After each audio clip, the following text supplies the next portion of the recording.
It's Friday, October 7th, out here in the man cave, and Random Media Generation has produced The Conversation. Notice American Zoetrope Studios has the larger font than the actual title. That's because this was back in the day when Francis Ford Coppola and his cohorts, like Steven Spielberg and George Lucas, were just getting out of film school, and Francis Ford Coppola went the route of, I'm going to make my own film studio and make the films that I want to make. Such as Apocalypse Now.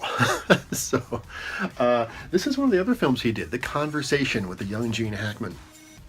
I have not seen this movie, but I have heard good things about it. So I'll be curious to see what it's like to go to old film school back in the 60s and 70s with Francis Ford Coppola and American Zoetrope Studios. And The Conversation.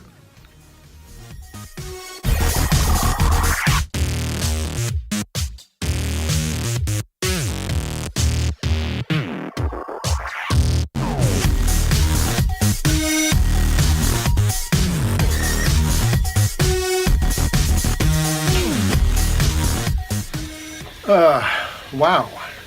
Almost 2 hours later. Movie's over. Good film. I can see this was actually nominated for Best Picture when it came out. I can see why. It's just good filmmaking. There's not a lot of special effects or anything in here. It's just good direction, really well written, really well acted. Very voyeuristic film. It's like fascinating if you actually look at the people who actually made this. Francis Ford Coppola directed, produced it, and wrote this. It's got Cindy Williams, it's got Gene Hackman, it's got Frederick Forrest. Also uncredited on the album, it's got a young Harrison Ford, it's got Robert Duvall, and it's got Terry Garr in it too. All very well-known actors and actresses.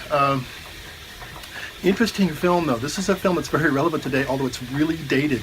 This is all about surveillance.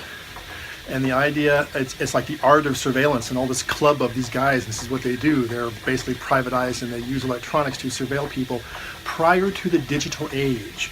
This is all analog, so everything was photographs or audio recordings, and it's how you got them. That's what they go into here.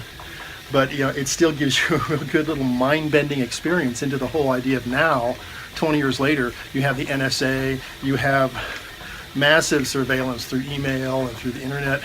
This is back when it was more of a little craft cottage industry, and what happens when you heard things you weren't supposed to hear and then made the wrong assumptions. So, really good film, yeah.